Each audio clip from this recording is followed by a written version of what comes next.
So you want to know how I got into Harvard, Stanford, Wharton and INSEAD? Yes! Okay, class. I would be lying if I were to tell you that I knew exactly what made me successful in the application, but since many people have been asking either here on YouTube, on Reddit or via personal messages on LinkedIn how I approached the whole application process, I want to gather all the info that I found really helpful either on the internet, in a book somewhere, or something that others have told me who have previously gotten into one of those very top tier MBA programs here in this video, just to make it a little easier for you as you approach your very own MBA application journey.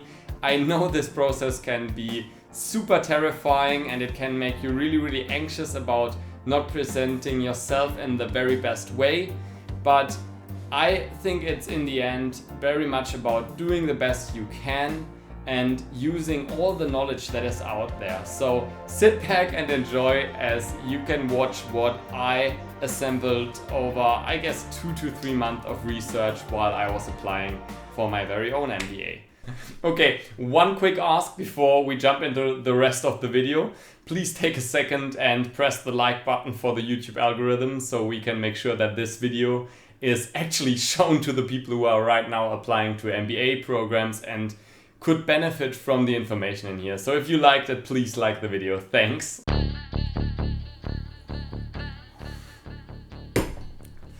Okay, so I'm going to go over these 6 major parts that almost every of the top business school applications consists of. And I'm going to start with the very heavy quantitative part. Let's get that out of the way. Do grades matter? Yes. Can you do a lot about it at the point where you are applying to your MBA? Probably not. Your undergraduate degree is probably like 3 years down the line, and at this point it's just about accepting it. And I also don't really believe in trying to explain why it maybe is not as inflated as some of the US GPAs are, or why it's just not as high as you wished it to be. So generally I would just err on the side of caution when making up excuses of I worked a lot alongside my bachelor's degree, which I certainly did, and maybe you did too, but I guess most of the time they just can't really understand how your school works, and when your GPA maybe isn't as stellar, just focus on the GMAT, because that part you can actually influence, and there's a lot of evidence that the longer you study for the GMAT, the better you get. It's not like an IQ test that is just fixed, so you should study. How long? As long as it takes to get the result that you want. And if you feel like a 700 GMAT is exactly what you need to get into your business school, perfect. If you feel like you need to offset the GPA with something like a 740 score, which is what I personally felt I needed, and in the end, after around 3 months of study, also got, then do that. Generally, timing-wise, I would plan between 1 and 3 months and have like 2 weeks of really intense study where you can set yourself something like daily goals of answering 30 or 50 quant or verbal questions a day to get some consistency in before you actually go into the GMAT, and also do a couple of practice tests, because that exam is 3 hours and something, and you really need to be able to concentrate for that long, because I know I personally wasn't able to concentrate for that amount of time just because I have been out of school for such a long time. And at work, yes, you are sometimes concentrated, but not really doing the same mathematical stuff or looking that much at grammar in sentences or doing reading comprehension on such a level.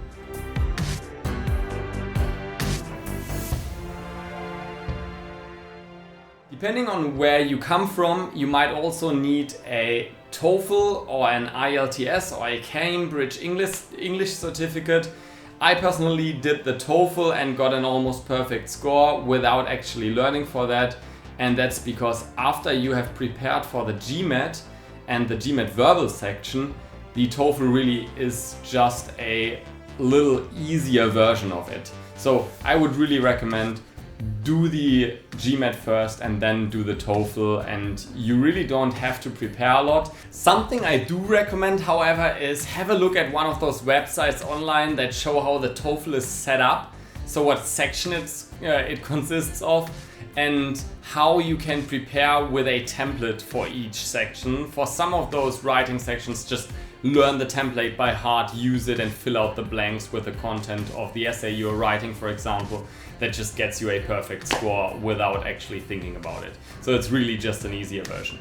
So overall, after we have looked at all of these academics, why do we actually have to study so long for the GMAT? And if you are in this stage of the application process right now, I feel you. Like, I found it super annoying to set away 1 or 2 hours a day for 3 months alongside working a really challenging job that they pretty much expect you to have before the MBA already, just to study for this fun little exam that I need once to get in. But why do we have to? Because they want to make sure that once the students hit campus, they are able to handle the curriculum. In the end, the MBA is an academic experience, and almost everyone that starts it finishes it. So they need to make sure beforehand that you are able to keep up in class. And if you have a decent GPA from one of the top schools that they know really, really well, then that already helps them assess that. But if you don't, and I didn't, I had to create the university I came from within the system of almost all the top schools that I applied to, then they look very much more at the GMAT, and that is comparable all over the world and helps them assess whether you are capable of grasping quantitative concepts, applying them really rigorously under time pressure.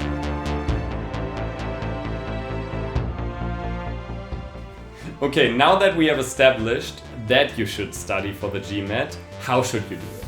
And I know there are different learning styles, but I would highly recommend not to study like we did in the 19th century using books, because that means that every time you answer a question on one page, you have to flip a few pages, look at the solutions, realize you have done something wrong, then there's probably no explanation right here, so you now gotta find a theory book, or rather Google the question online and hope you find a forum post where someone explains how they solved that question, and maybe they even made a mistake.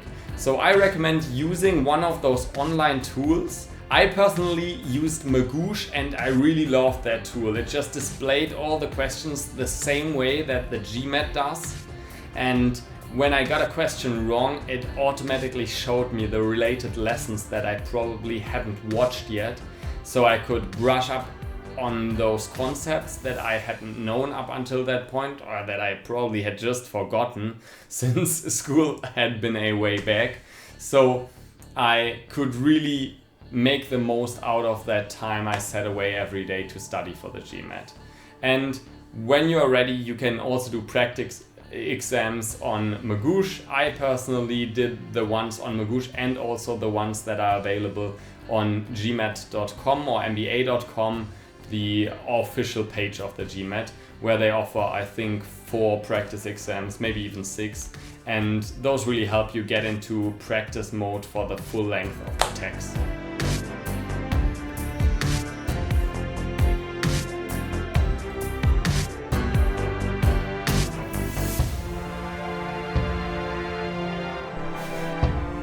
Okay, now that we have looked at the stats portion, let's look at the more qualitative parts of your application, starting with your CV. And I know there are a lot of resources out there that you can check out. I really recommend looking at the HBS and MIT CV templates. They have uploaded them out there. MIT is also very picky about the way you apply to them. But just a couple of notes within this video that I find helpful. 1 page. Don't do more than 1 page. There's no reason. If you put a second page, they are probably not going to read that second page. If you put more than 2 pages, they maybe don't read your resume at all. Don't put a picture on there. use 3 sections. I recommend education, professional experience, and leadership.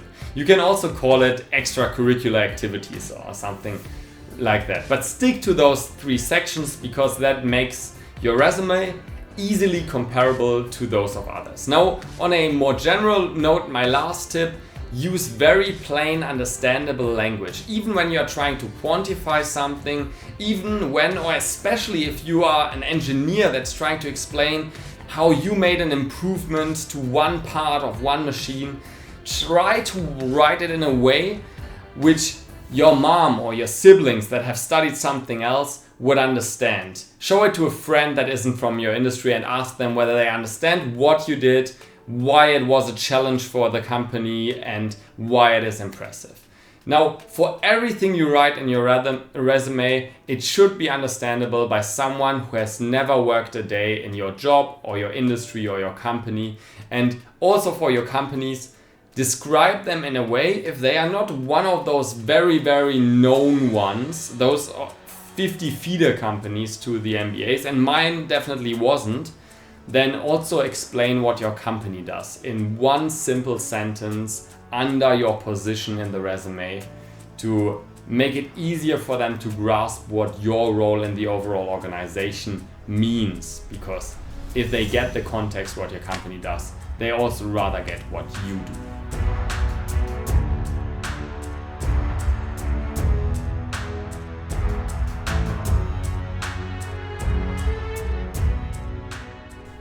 Moving on to your letters of recommendation. You are going to require 2 because most top tier business schools ask for 2 letters. Who can you ask to write those letters? I recommend find people who can tell really good stories about you in a professional setting. Don't just find the people with the highest title within your organization that can write something about you, because they are going to read the letter, not look at the title that much. What's really essential is that they can tell a compelling story of a very talented person they have met and worked with and that they really appreciate within their company and that they feel is going to go a very long way in whatever career that you have chosen or that you want to pivot to. And since the common letter of recommendation that many business schools use, Harvard and Stanford definitely use them, Wharton has adapted it a little bit, ask for a feedback that they have given to you.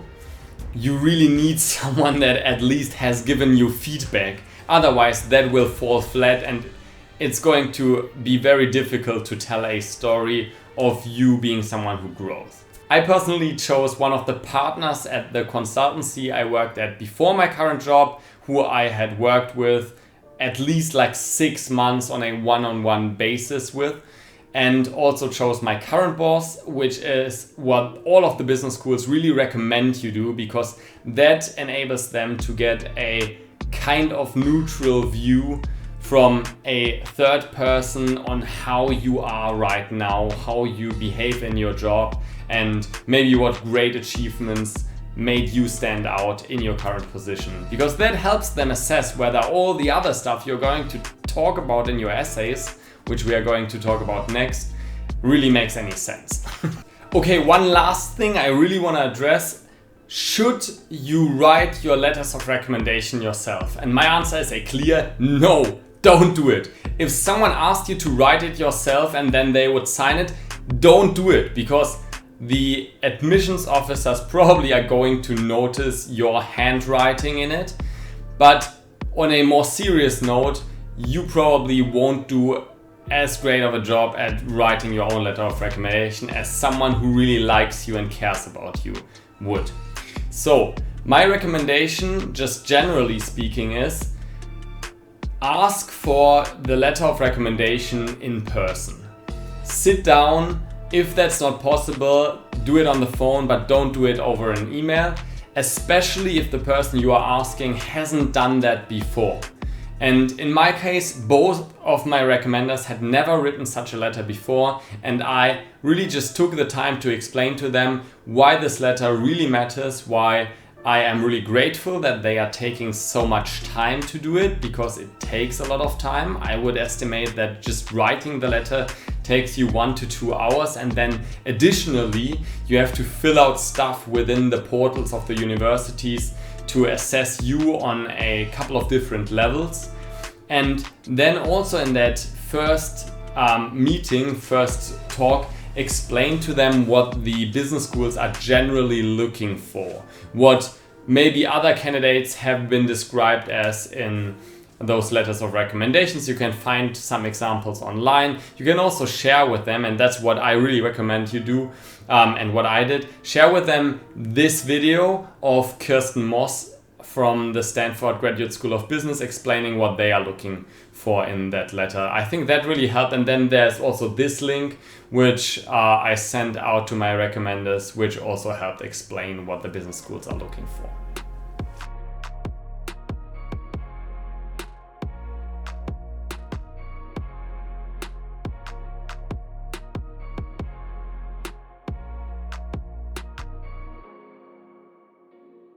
Okay, now that we have talked about the nice things others are going to write about you in their letters of recommendation, let's talk about the essays. And here I want to introduce one really great concept that I read in this book online, which is that you as an applicant need to create a brand that is really distinct, clear and understandable. Something that an admissions officer can pitch you as when they assemble for a meeting of all the admissions officers in the admissions committee. Something that is really simple. For me, it was the German turnaround manager. I really just tried to highlight the parts of my history that showed that I love solving problems, coming into companies that actually have a lot of problems, and then having the energy and passion for entrepreneurship to assemble a team that can turn around that company. That's what I did in the past. That's what I want to do in the future. And that's also my reason for getting the MBA, because I want to get better at that. And now, as you can see, this brand is something that they could just pitch. Oh yeah, Lucas, that's the German turnaround management guy that wants to come to Stanford to learn how to do that on a bigger scale. And that makes total sense. So if now all the academics, the stats part checks out, and also that story of why he wants to come here and wants to learn all of these things that we have to offer makes sense, then that sounds like a happy customer. And if he already is successful at what he's doing right now, that also sounds like he's going to make others more satisfied customers, because they are looking for someone who can share experiences. He sounds like he has a couple of experiences. He wants to learn something new that we can actually offer. So he's going to be happy that he has done the MBA. And if you can find something like that, it sounds clear now for this story. Believe me, it took a couple of weeks of reflection to find that clear story. Then you can paint all of the other attributes that you need for that. You can paint a really colorful backstory for that if you want that, or you can highlight the future, the visions that you have for your personal future or for the future in one specific industry. You can paint all of that around it, but make sure you have that one clear brand, because the admissions officers read a lot of essays and they are not going to remember a lot. What they are going to remember is that one clear brand, and then how reading your essay made them feel about that brand. Hopefully inspired, like they see something in you that you can bring to the world, and that it's worth also investing their time and the institution's time in you. If you're still trying to figure out your personal brand and also what kind of stories you can tell to make that brand come alive in the essays, here you can find some of the essays that have gotten people into Harvard. The Harvard Business School student newspaper has published them. I think you have to pay something like $30 to get access to all of them. And you can also find some of them here on Poets and Quants. And I would recommend never copying anything from those essays, but let them inspire you and think about maybe similar or different experiences that you have that make you feel the same way about it.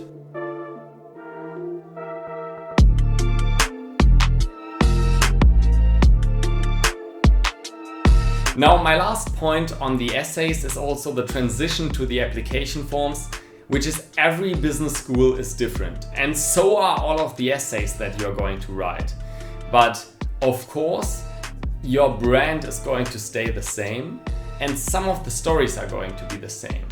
To make this mix and match work, I really recommend using Applicant Lab. I know there are people that use really expensive admissions consultants, but that's not something that's typical in Germany, so I never thought about paying $10,000 to someone to read my essays and tell me what I should maybe write about. But I really recommend paying the $200 something for Applicant Lab because they have assembled so much information about all of the different top schools. You can select the schools that you want to apply to. I applied to 6 schools and they had information on all of those schools in there. And then they have collected information on the essays and what you could maybe highlight in those, what common mistakes are within those essays. And it's just so much knowledge that helps you then organize all of the stories that you can come up with. They also have reflection exercises within there that help you reflect on your own stories, and then you can mix those stories together to form the essays for those business schools. When you speak about the business schools and the offerings, and I explained before that I generally follow the pattern of what I did in the past, what I want to do in the future, and what the school has to offer to make me do that on a higher level. They have a lot of information on the schools already within Applicant Lab, but also you could find that out on the school's websites and have a look at their curriculum, because that makes the story really come to life. If you can highlight a few distinct classes or specific fields which the school is really great at, that you require to do whatever you want to do in the future, then that really helps make your application whole and makes the admissions officers think that you are really meant to come to their school. I actually only have one more point on the application forms, which is always tell the truth. Because there are a lot of different questions in there, for example, about your current salary or about your biggest achievement, and they actually do a background check after you are done. You are going to sign that they are able to ask all of your previous employers, your previous schools about the information that you have provided. And there's a lot of noise out there in the world right now because famous politicians have faked parts of their resume. Just don't do that, because it's just going to bite you in the back before you even step foot on campus. So even if you're accepted, if you made something up in your resume, it's not about good faith errors. But if you made something up, if you closed the gap in your resume and just said you had been working there already, they are going to check that. They ask the HR departments within the companies that you have worked at for the timings and for what you have done generally, I think. So don't make anything up. And other than that, you are going to be fine. The main parts are the other parts of the application.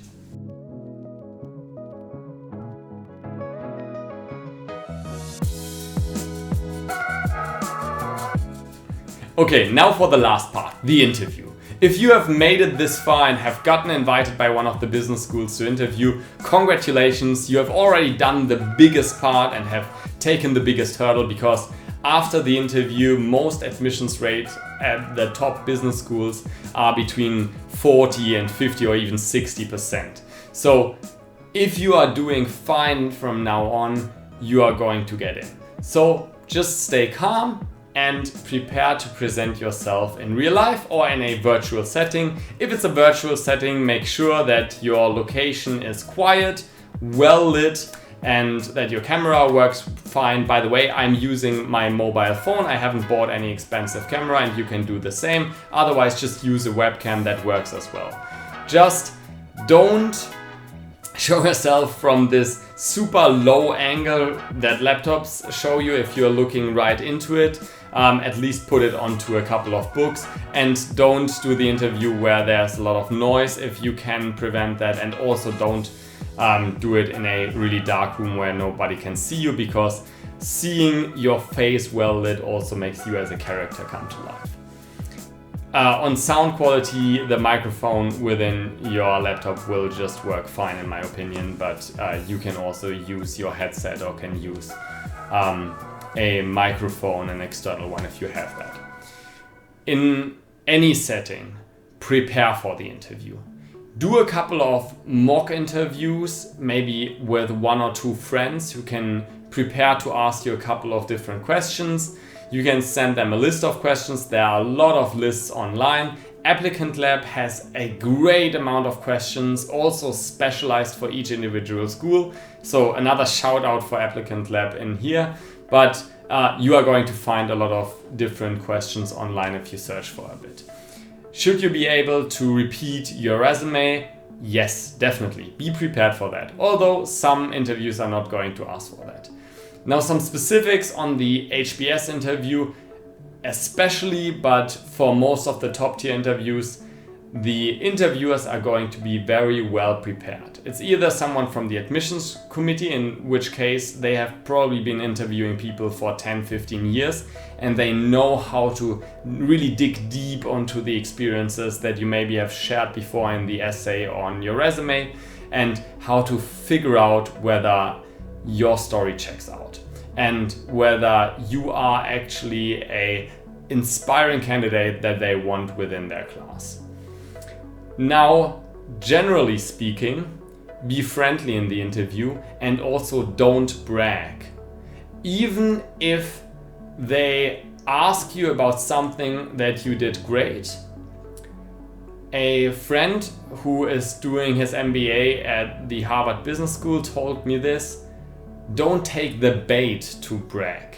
When they ask you, well, wasn't it like a super hard thing coming into that company, 23 years old, and then explaining to very senior executives how they should change their strategy, and then what did you do to really perform that well at getting them to trust you? You must have done a really, really great job. You write about that transformation you did within that company. How did you do such a good job?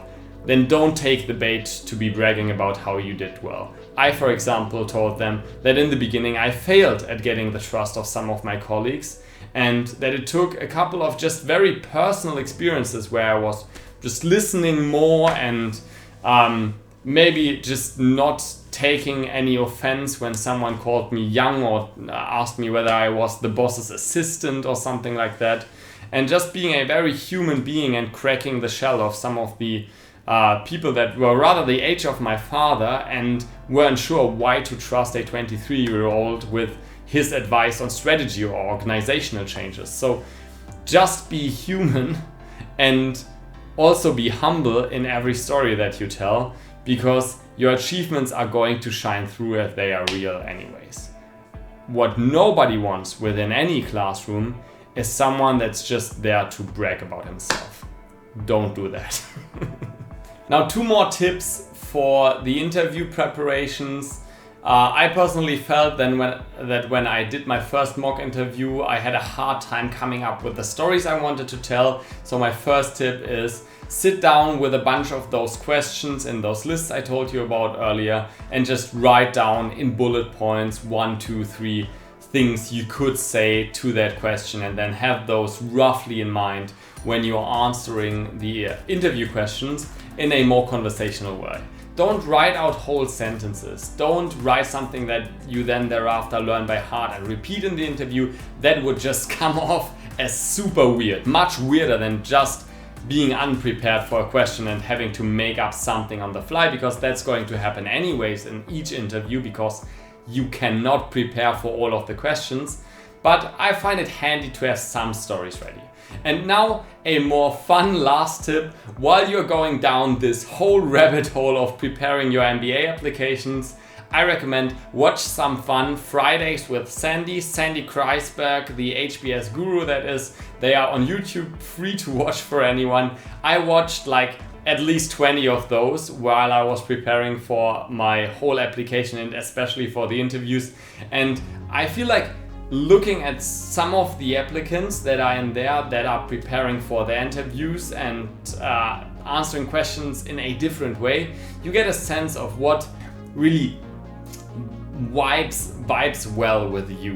What you as an admissions commission interviewer would see as something positive, what you feel comes off very natural, and then you realize after Sandy has said it like 100 times that being conversational, being human in the interviews, is what really counts. And also, and this is the last one, and this is also why I'm going to stop this super long video, is give short answers.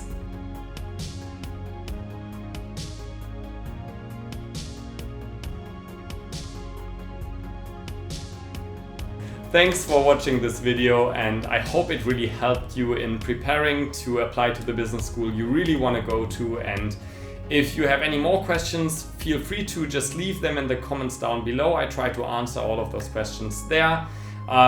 If you want me to dive deeper into one of the aspects I have explained here in this video, you can write that down in the comments as well. And I don't know, subscribe, maybe I'll make another video explaining how I specifically got into Stanford or Wharton or HBS, and explain more about their specific application process and maybe share some of the stories I told during my application.